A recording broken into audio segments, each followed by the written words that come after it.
హరి ఓం. అందరికీ నమస్కారం. ఈరోజు పంచతంత్ర కథల్లో మిత్రలాభంలో చిత్రాంగం అనే లేడీ కాకి, తాబేలు, ఎలుకతో స్నేహం చేసిన విధానాన్ని చెప్పుకుందాం. కాకి, తాబేలు, ఎలుక ఈ ముగ్గురు మిత్రులు కూడా సరస్సు తీరాన సుఖంగా జీవిస్తూ వచ్చారు. ఒకనాడు ఆ ముగ్గురు సరదాగా కబుర్లు చెప్పుకుంటూ ఉండగా అక్కడికి చిత్రాంగం అనే లేడీ వేటగాళ్లు తరుముకొస్తున్నట్లుగా పరిగెత్తుకుంటూ వచ్చింది. అది పరిగెత్తుకు రావడం చూసి దాని వెనుకగా వేటగాళ్లు వస్తున్నారేమో అని భయపడి తాబేలు నీటిలోకి వెళ్ళిపోయింది. ఎలుక కన్నంలోకి దూరిపోయింది. కాకి చెట్టు మీదకి ఎగిరి కూర్చుని చుట్టూ ఎవరైనా వస్తున్నారేమో అని చూసింది. కానీ ఎంతసేపటికి ఎవరూ వస్తున్న జాడ కాకికి కనిపించలేదు. దుప్పి ఆబగా నీళ్లు తాగడం చూసి అది తన మిత్రులైన తాబేల్ని, ఎలుకని పిలిచి, వేటగాళ్ళు ఎవరూ రావట్లేదు, భయపడకండి, ఈ జింక అమితమైన దాహంతో ఇక్కడికి పరిగెత్తుకుంటూ వచ్చింది, మనం అనవసరంగా భయపడ్డాం అంది. దానికి మందరకం, మిత్రమా, నువ్వు పొరపడ్డావు, వేటగాళ్ళు తరిమినట్టు దాని ముఖం చూస్తేనే తెలుస్తోంది, అంత వేగంగా పరిగెత్తుకొస్తూ కూడా అది వెనక్కు తిరిగి మళ్ళీ చూసుకుంటూ వచ్చింది. దాని గుండె అమిత వేగంగా కొట్టుకుంటోంది. ప్రాణభయం కొద్దీ పారిపోయే వారిలోనే అలాంటి లక్షణాలు కనిపిస్తాయి. అచ్చంగా దాహమే అయితే అంత శరవేగంతో రావాల్సిన పని లేదు అని ఆ జింక వైపు తిరిగి, మిత్రమా, నువ్వేమీ కంగారు పడకు, సేదతేరు, ఇక్కడ నీకొచ్చిన భయమేమీ లేదు, ముందు మంచినీళ్లు తాగి కుదుటపడు అంది. చిత్రాంగం కొలంలో నీరు తాగి అక్కడ కూర్చుని సేద తీరింది. తర్వాత అందరూ సమావేశమయ్యారు. మందరకం, మిత్రమా, నేనన్నది నిజమేనా? నువ్వు వేటగాడి వల్లనే కదా భయపడి వచ్చావు పారిపోయి అంది. దానికి చిత్రాంగం, అవును, నా భయానికి కారణం సరిగ్గా గ్రహించావు. అనేక మంది వేటగాళ్ళు నన్ను తరిమారు. వాళ్ళ బాణాలు వెంట్రుక వాసిలో తెప్పిపోయాయి. ఆ దుర్మార్గులు నా మందనంతటినీ చంపేశారు. నేను మీ శరణు కోరుతున్నాను, నన్ను ఇక్కడ ఉండనిచ్చి కాపాడండి అంది. అందుకు, ఓ జింకా, నువ్వు ఇక్కడే ఉండిపోయి మాకున్న దానిలో భాగం పంచుకోవడానికి ఎలాంటి అభ్యంతరమూ లేదు. శత్రువుల నుంచి తప్పించుకోవాలంటే పిక్కబలమో భుజబలమో ఉండాలి.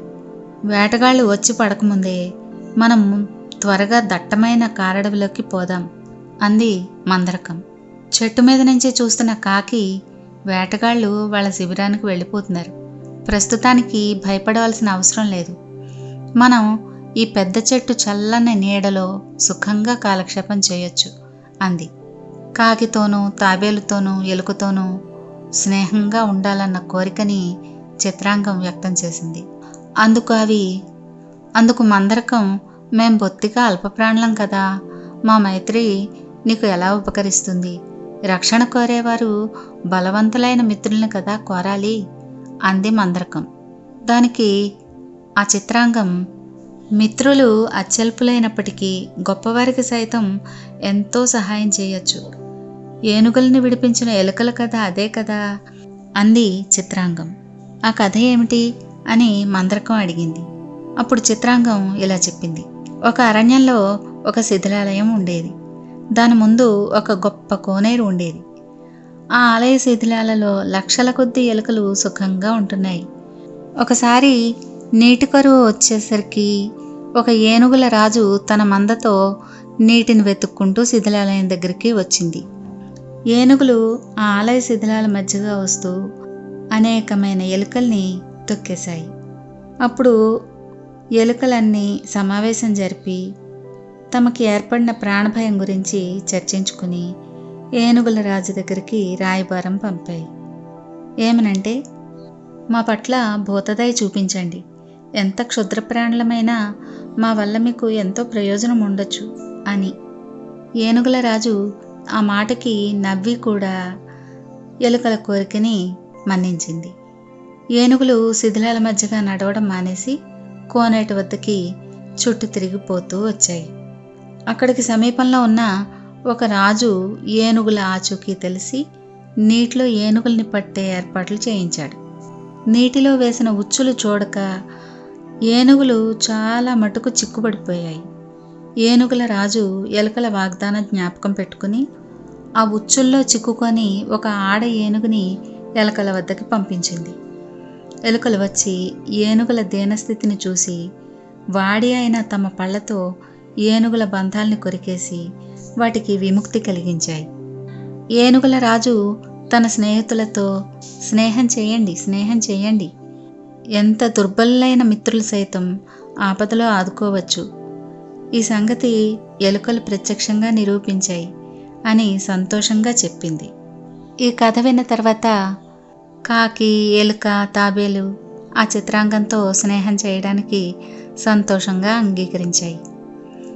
ఆ సరస్సు తీరాన ఆ స్నేహితులు నలుగురు సుఖంగా కాలం వెళ్ళబుచ్చుతూ ఉండగా ఒకరోజు ఎలుక, తాబేలు, కాకి కబుర్లు చెప్పుకుంటూ అక్కడికి చిత్రాంగం రాని సంగతి గమనించి, ఏమై ఉంటుంది, దాన్ని ఏ సింహం గాని చంపలేదు కదా, అది ఏ వేటగాడి ఉచ్చులోనూ చిక్కుకోలేదు కదా, ఏ కార్చిచ్చు మధ్యలోనూ చిక్కుపోలేదు కదా అని విచారించారు. చివరికి మందరకం కాకితో, దాన్ని వెతుక్కుంటూ పోవడం నాకు ఎలుకకి సాధ్యం కాదు, అందుచేత నువ్వు అరణ్యం మీదుగా ఎగురుతూ వెళ్ళి మన చిత్రాంగం బ్రతికి ఉన్నది లేనిది చూసిరా అంది.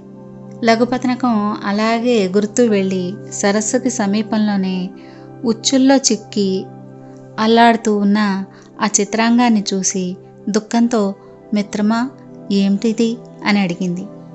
మిత్రుడి దర్శనంతో లేడికి దుఃఖం ఆగలేదు. అది కాకితో, నా కాలం తీరింది, ఈ ఆఖరి క్షణంలో మిత్ర సందర్శనం కన్నా కోరదగినది ఏముంటుంది, నేను ప్రసంగవశాన నీతో పరుషాలాడి ఉంటే నన్ను క్షమించు, అదేవిధంగా నా తప్పులు ఏమైనా ఉంటే క్షమించమన్నానని హిరణ్యకంతోనూ మందరకంతోనూ కూడా చెప్పు అంది.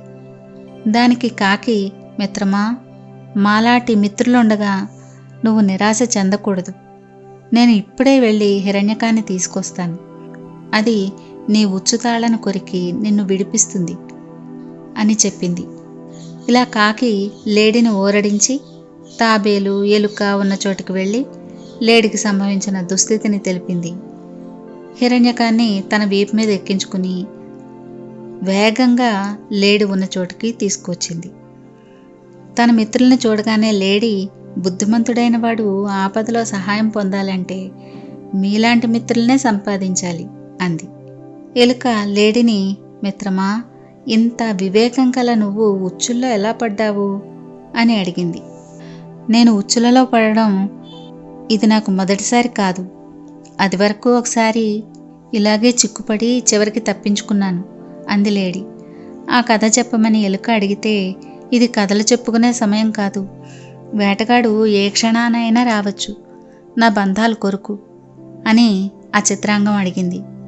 అందుకు హిరణ్యకం నవ్వి, నేను చెంత ఉండగా నీకు వేటగాడి భయం లేదు, నేను అంతో ఇంతో శాస్త్రార్థాలు తెలిసిన దాన్ని, నువ్వు నాకు తీసిపోవు, అందుచేత అడిగాను అంది. విధి తోసుకు వచ్చినప్పుడు తెలివితేటలు ఎందుకు పనికిరావు, ఎంతెంత లావు గ్రంథాలు రాయగల వాళ్ళు కూడా తమ నుదుటి రాతలో ఒక్క అక్షరం కూడా చెరపలేరు అంటూ ఆ చిత్రాంగం తన పాత అనుభవం ఇలా చెప్పింది. చాలా కాలం క్రితం నేను 6 నెలల పిల్లగా ఉన్నప్పుడు మందకన్నా ముందుకు దౌడు తీసేదాన్ని. పెద్ద పెద్ద లేళ్ళు పరిగెత్తడంతో పాటు ఏమైనా అడ్డొస్తే వాటి మీదుగా దూకగలిగేవి. ఒకరోజు నేను మంద వెంట వెళ్తూ ఉండగా మా దారికి అడ్డంగా ఎవరో వేటగాడు పన్నిన ఉచ్చు కనిపించింది. పెద్దలేళ్ళు దాని మీదుగా దూకి వెళ్ళాయి, అయితే నాకు దూకడం రాదు, అందుచేత నేను పరిగెత్తుకుంటూ వెళ్ళి ఉచ్చులో చిక్కుకున్నాను. వేటగాడు చాలా సంతోషించి నా కాళ్ళు బంధించాడు. నేను వేటగాడికి దొరికిపోవడం చూసి మిగిలిన లేళ్ళు పారిపోయాయి. అయితే వేటగాడు నన్ను చంపకుండా నేను అందంగా ఉన్నానని నన్ను చంపే కన్నా ఎవరికన్నా పెంచుకోవడానికి ఇస్తే ఎక్కువ గిట్టుబాటుగా ఉంటుందని అనుకున్నాడు. వాడు నన్ను ఇంటికి తీసుకుపోయి నన్ను శుభ్రంగా కడిగి ఎంతో చక్కగా అలంకరించి తీసుకుపోయి ఒక రాజుకు అమ్మాడు. రాజు నన్ను చాలా బాగా చూసుకున్నాడు. అంతఃపురంలో ఆడవాళ్ళు నన్ను తెగ ముద్దు చేసి ఎంతగానో శ్రమ పెట్టారు. ఇంతలో వర్షాకాలం వచ్చింది. ఉరుములు, మెరుపులు, వాన చూడగానే నా మనసు అరణ్యం కోసం, నా వాళ్ళ కోసం పీకింది. నా వాళ్ళ వెంట ఎప్పుడు పోతాను, అరణ్యంలో పడి ఎప్పుడు పరిగెడతాను అని ఏడ్చాను. నా మాటలు విని ఆశ్చర్యపడి నాకు దయ్యం పట్టిందనుకుని రాజు భూత వైద్యుల్ని పిలిపించాడు.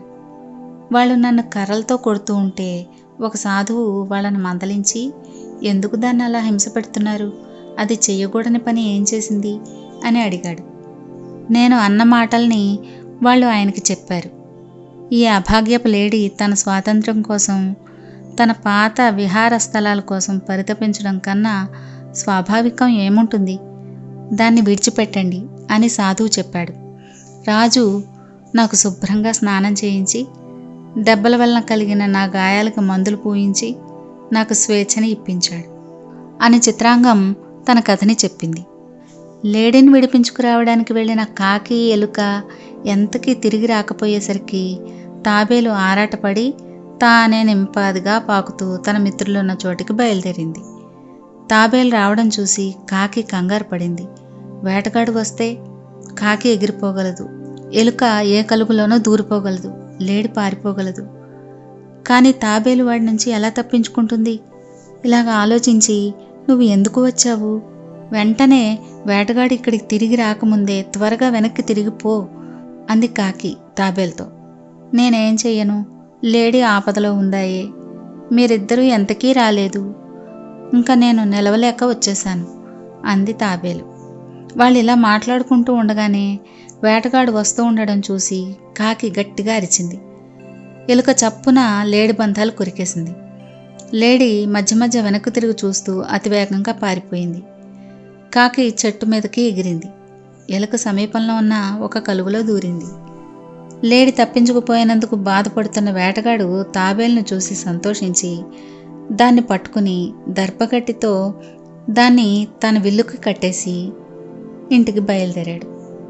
వేటగాడు తాబేలును పట్టుకుపోతూ ఉండడం చూసి ఎలుక ఎంతో విచారించింది. ఒక ఆపద తప్పిందనుకుంటూ ఉండగా ఇంకొకటి వచ్చి పడింది. తనకు ఇలా కష్టాల పరంపర ఎందుకు వస్తున్నది దానికి అర్థం కాలేదు. మొదట తన ఆస్తి అంతా పోయింది, తర్వాత స్థానభ్రష్టత్వం, తర్వాత మిత్రుల ఎడబాటు కలిగాయి. జీవితమే అంతా, తగిలిన చోటే దెబ్బ తగులుతుంది. ఇంతలో లేడీ, కాకి తిరిగి వచ్చి జరిగిన దానికి అవి కూడా ఎంతగానో దుఃఖించాయి. ఎలుక వాటితో ఏడ్చి ఏం లాభం లేదు, మందరకం కనుచూపు మేర దాటిపోయేలాగా దాన్ని కాపాడే మార్గం ఆలోచిద్దాం అంది. నాకు ఆలోచన తట్టింది. వేటగాడు తన ఇంటికి వెళ్లే దారిలో ఒక చెరువు ఉంది. వాడు త్వరలో ఆ ప్రాంతానికి చేరుకుంటాడు. ఈలోగా లేడీ అడ్డదారిన పరిగెత్తి అక్కడికి వెళ్ళి చచ్చిపోయినట్టు కదలకుండా చెరువు గట్టు మీద పడుకోవాలి. నేను ఎలుకని నా వీపు మీద ఎక్కించుకుని అక్కడికి పోయి గట్టు మీద దించి లేడీ తల మీద వాలి దాని కన్ను పొడుచుకు తింటున్నట్టు నటిస్తాను. ఈ దృశ్యం చూసి వేటగాడు లేడి చచ్చిందని నమ్మి తాబేలుతో సహా తన ఇంటిని గట్టు మీద పెట్టి లేడి కోసం వస్తాడు. ఎలుక దర్భకట్లు కొరికేసి తాబేలును విడిపిస్తుంది. తాబేలు చప్పున చెరువులోకి వెళ్ళిపోతుంది. వేటగాడు దగ్గరకు వస్తూ ఉండగా నేను ఎగిరి చెట్టు మీదకి వెళ్ళిపోతాను. నేను తన మీద నుంచి లేచిన వెంటనే లేడీ లేచి దౌడు తీసి పారిపోతుంది. ఇలాగా తన ఉపాయం చెప్పింది కాకి. అద్భుతం, ఈ ఎత్తుకు తిరుగులేదు, తాబేలును మనం కాపాడినట్టే అనుకోవచ్చు, అలాగే చేద్దాం అంది లేడీ ఉత్సాహంగా. అది అడ్డదారిన చెరువుగట్టు చేరి అక్కడ చచ్చినట్టు పడుకుంది. కాకి ఎలుకను తన వీపు మీద మోసుకుపోయి చెరువుగట్టున దించి లేడి తల మీద వాలి దాన్ని పొడుచుకు తింటున్నట్టు నటించింది. కొద్దిసేపటికల్లా వేటగాడు అటుగా వచ్చాడు. లేడీని చూసి వాడు అది అలిసిపోయి అక్కడ చచ్చి పడిపోయింది అనుకున్నాడు. భద్రంగా కట్టి ఉన్న తాబేలు తప్పించుకుపోలేదు కాబట్టి వాడు దాన్ని కింద పెట్టి లేడి వైపుకు వెళ్ళాడు. అప్పుడు ఎలుక గబగబా వచ్చి దర్భకట్లు కొరికి తాబేలును విడిపించేసింది. వెంటనే తాబేలు గట్టు మీద నుంచి చెరువులోకి దూకేసింది. వేటగాడు సమీపిస్తూ ఉండగా కాకి ఎగిరిపోయి పక్కనున్న చెట్టు మీద వాలిపోయింది. లేడి చెంగున లేచి అతి వేగంగా అక్కడి నుంచి పారిపోయింది. వేటగాడు హతాశుడై వెనక్కి తిరిగి వచ్చి చూసేసరికి తాబేలు కూడా తప్పించుకుపోయినట్లు తెలుసుకున్నాడు. ఓ విధి, ఈ పెద్ద లేడి నా ఉచ్చులో చిక్కితే దాన్ని తప్పించావు. తాబేలు నా చేతికి అందితే దాన్ని కూడా నువ్వు తప్పించుకునేటట్లు చేశావు. పెళ్ళాం పిల్లల్ని వదిలి అడవిలో తిరిగే నేను వట్టి చేతులతో వెళ్ళి వాళ్ళ ముఖం ఎలా చూడను అని దుఃఖిస్తూ వేటగాడు ఇంటికి వెళ్ళిపోయాడు. వాడు పోగానే మిత్రులు ఒకదాన్నొకటి ఆప్యాయంగా కౌగిలించుకుని వెంటనే బయలుదేరి తమ స్వస్థానానికి వెళ్ళి సుఖంగా జీవించాయి.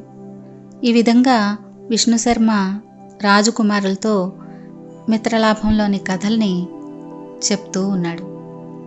విష్ణుశర్మ ఆ రాజకుమారులకి తర్వాత ఏ కథని చెప్పాడో తర్వాత భాగంలో తెలుసుకుందాం. హరి ఓం.